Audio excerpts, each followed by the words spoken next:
brother, sister, aunt, uncle, mentor, or even just a friend who, despite what they had going on, took their time to show a child what it truly means to be a man.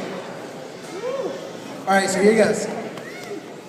I scribble and I write all day and all night about the strife of my life. Though the end is in sight, I see the light at the end of the tunnel which funnels us in, ready to begin the end, my friends, but morally, more importantly, the seldom path traveled poorly for me.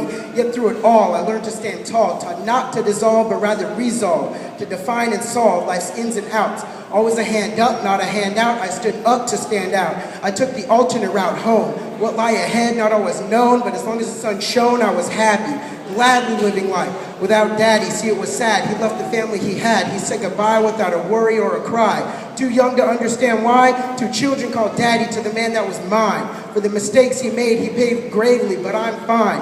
Never knowing the alibi for the alimony he owed me and my brother. All thanks given to my mother, who I'd asked for no other. She raised me to be the man that they see and appreciate. He was never around for the smiles nor the frowns. Never a man to teach me of life's ups and downs. Until my mother found the man that would help plan how to raise these crazy babies, and maybe he would be the man that I'd see as dad. But it was short. What they had will never be forgotten. You could see and feel the love was real, not bought. Just the relationship turned sour and rotten. Despite what many people have thought, in real life, a man and a wife can take a stand and not have to abandon each other. As this man showed my mother, after years, he's still here for me and my brother. Doing the things the others wouldn't do, forever he will be the man I look up to. For two young boys, minds ready for molding, he took the hands awaiting holding, showing me how to be the man my mother would need. For the future, I'd be her suitor. Rather later than sooner, the student would be the tutor, and I'd prove to her that I am no hoodlum, despite the man that should have been there to teach me how to care for a fair maiden. Instead, I'm left waiting patiently for the male to show me how not to be frail, how to be tough and ride rough. To give me so much strength, I'd be buff. But now, I turn around and see that the man I had needed is the man I had beaten. Better off raised by my mother alone, as a tough home makes a broken heart, but a broken home makes a tough heart. And this suffrage is my art, my individuality, my passion, fueled by creativity. All of this exploding from within me. As my mind thinks nimbly, I write this simply to point out that without the grief I encountered, or without her, I would not be the man with the mentality to stay positive as it all falls down around me.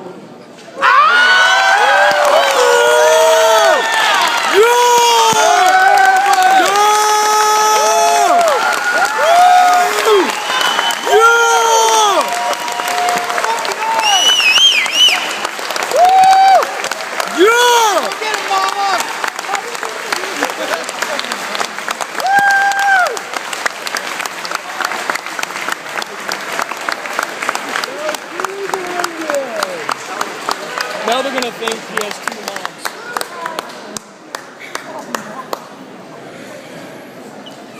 That was pretty good, let me tell you. Killer. Thank you. Eyeballs. Eyeballs.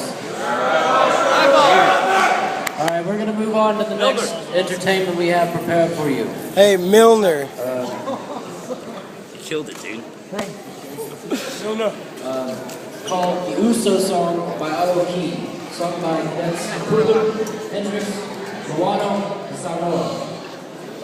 The Uso Song is written in Samoan language, but if you turn your programs over, the translation's on the back.